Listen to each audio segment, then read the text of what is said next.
I talked to him for 5 minutes. I said, say, do this, this, and this. He did exactly that. It worked like a charm. With Charlemagne, I said, here's 3 or 4 questions you should ask him that will make his head explode. I sent it over. He asked him a couple questions, and if you remember, Biden went ballistic. He said, "Well, if you don't vote for me, you ain't black, right?" Yes. And so my point is to say that there are people, and I'm not the only one who has an expertise in something, right? I know what the hell I'm talking about, and there are other people like you. You're a national security expert. If you're gonna go debate national security, talk to a national security expert. One of the things I respect the most about Ice Cube, for example, is when he wrote Contract for Black America that everybody should read. Everybody should read what Ice Yes. Cube. It was beautiful. I went and looked at it. I just knew Ice Cube was a great rapper. I didn't know what I was going to see. And I read it. I said, okay, this man did not get up and write it like he was writing a verse for a rap song. He talked to all these experts from Ohio Right. State University and all these other institutes and pulled together a policy plan that was probably one of the most beautiful documents ever written in the history of all black people. This wasn't just like Souls of Black Folk or something like that. Don't no get no disrespect. Those are good documents, Mhm. but this was clear. This was like, here's how we solve problems. Here's what you need to do. It was right there with Dr. Claude Anderson level work, and Dr. Claude Anderson is another expert that they ignore. So we'll go and people will listen to a fucking comedian before they will listen to somebody who has a damn PhD in political science.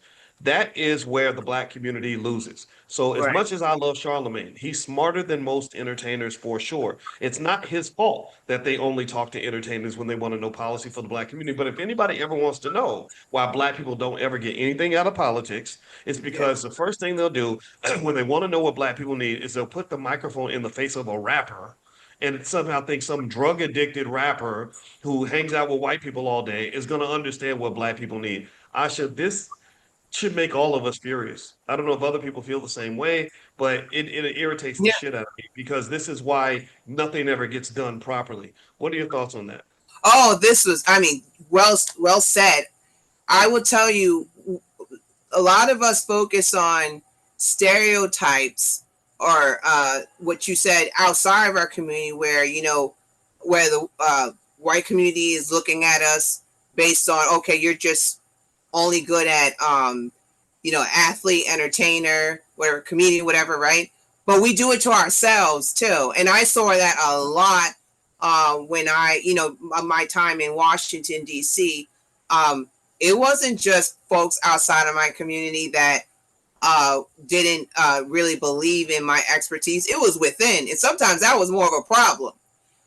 They'll block you from just promoting yourself or sharing your expertise. Just low expectations, very low expectations. There's no way, as a black woman, you know about the world because I don't know it. You don't know it. So there's no way. And it's like, oh yes, and I have a proven record. And you were really in China in 2005? Yes. There's no way. There's no way. It's a low expectation.